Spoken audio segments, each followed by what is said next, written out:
The Lighthouse by author D. A. Huber. Part 1. The lighthouse is tall and is built of solid stone with small mortar lines. The stones are well fitted and perfectly cut, strong, cold, and damp from the mist of the ocean. There's a brilliant light atop of the lighthouse, encased in glass. It was built in the late 1800s on a rocky island, featuring a narrow bridge to the cliff and then to the shore. Abner, the lighthouse keeper, is a middle-aged man with tinges of gray in his hair and tinges of gray in his scraggly beard. He is strong, but of a thinner frame and a little bit on the gangly side. He stands atop the lighthouse, holding onto the rail, looking out over the water, watching it, and watching the gathering storm on the horizon as the sun goes to bed itself for the night. In the background, a television faintly drones on, giving an advisory that the storm will be unprecedented and will bring strong winds, rain, and the potential for hail. And if you're near the coast, be advised that there is currently a special marine advisory in effect, with winds exceeding 39 knots, and there will be a very strong rip current, tidal surges are expected, and a high potential for flooding. A wave thunders against the rocks below. Abner starts to walk around the lighthouse, holding his hand against the glass of the lighting apparatus. He circles the lighthouse, and then a moment later, he begins to speak quietly to it. "You'll be fine, Jima.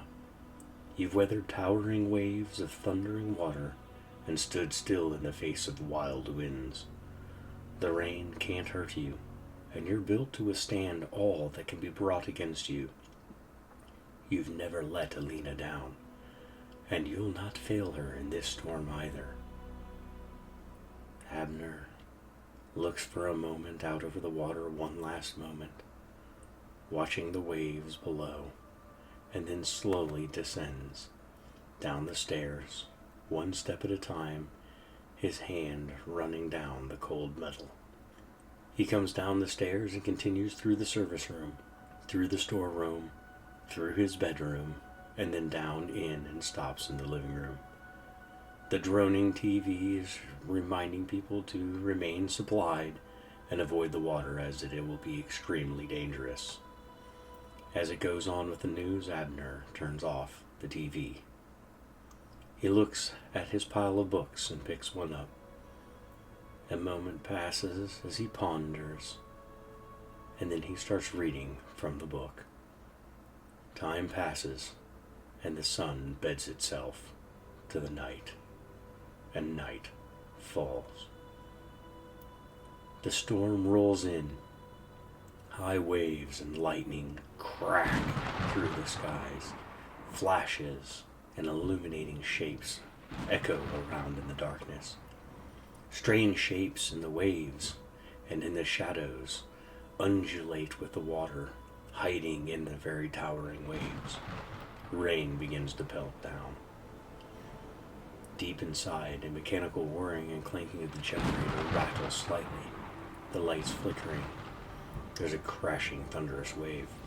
Boxes and supplies are stacked in a neat manner in the storeroom. Cables and lines are secured where they belong. A thunderous wave crashes outside. Rain begins to pelt the stones on the exterior, running down the stones and joining the ocean at the base. A whistle whips up from below, shrill and unexpected. It startles Abner awake. He quickly looks around as a thunderous wave hits the side and water splashes up and into his small window.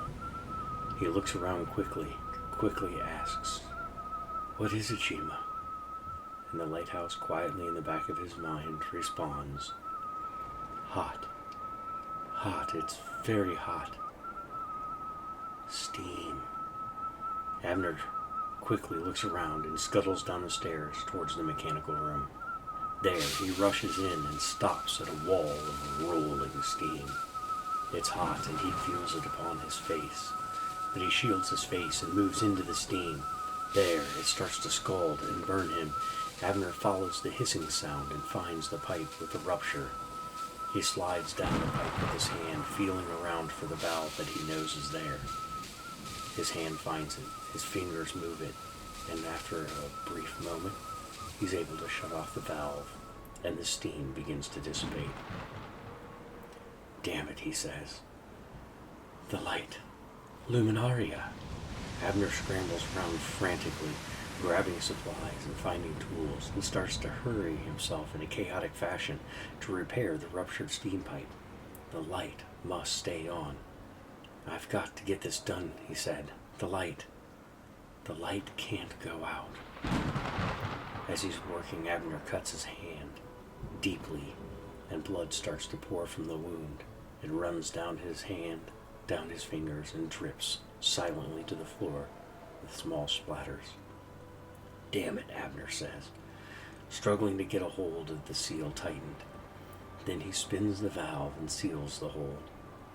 Abner grabs his bleeding hand and sits down on the floor. He's exhausted. He's burned and tired. Abner closes his eyes, and he drifts off. In the back of his mind, a drifting voice comes into play. He knows the voice is Chima. "Come."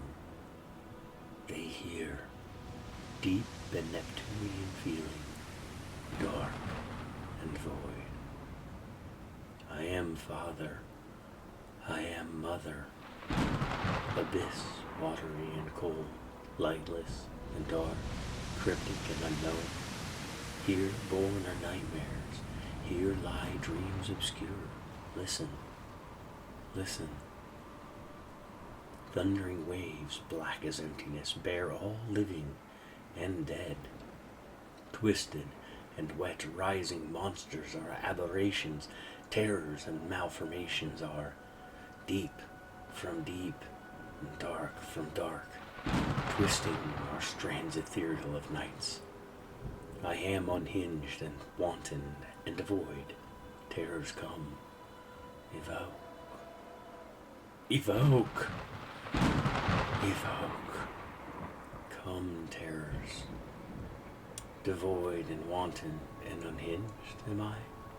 Nights of ethereal strands are twisting, dark from dark and deep from deep are malformations and terrors and aberrations. Are monsters rising, wet and twisted? The dead and living all bear emptiness as black waves thundering. Listen, listen. Obscure dreams lie here. Nightmares born are here, unknown and cryptic, dark and lightness, cold and watery abyss. Mother am I, Father am I, void and dark, feeling Neptunian and feeling deep. Here they come. A thunderous wave slams into the lighthouse. Water splashes everywhere, but it does not yield. A flash of lightning and a crack of thunder rumbles. "What?" says Abner. He stands and listens to the raging storm outside as it beats against the walls of the lighthouse. He listens for a moment. He looks at his repair and then down to his still bleeding hand. With a head down and in silence, he walks up the stairs holding his hand, one step after another, clinking up the metal steps. In his bedroom, Abner finds the worn-out first aid kit. He opens it and sorts through the remaining items inside, carefully cleaning his wound and dressing it, wrapping it in an old bandage, and ensuring that it won't bleed further. He looks out the window as the storm rages on. Strange shadows seem to be buried within the waves, undulating just under the surface of the water, hidden in the froth, concealed by the shattering waves. "What's in the waves?" Abner asks. "Am I seeing things?" The light flashes over the waves, illuminating a massive shadow in the depths. a creature of some unborn deep, a massive monster just underneath the water's edge. "There!" cries Abner. He rushes up the stairs, his feet pounding one step at a time. Quickly he ascends to the top, where he scrambles up, and the lighting apparatus behind him stares out through the panes of glass, looking out over the water, watching the towering waves as they crash on. A moment passes, and then the light comes around and illuminates the surging wave for just an instant, and in the shadows lurk a creature, a form that undulates with the water, one buried and hidden, a monster of the deep. Barely can he see it, and only for an instant did he. In the back of his mind, he hears a luminaria whisper, "Did you see it?" And the lighthouse whisper, "It's there, in the deepest." Abner can do nothing but respond, "What is it?" Jima, in the back of his mind, says, "It's been an age." The luminaria responds to Jima, "Ages or more." The Leviathans.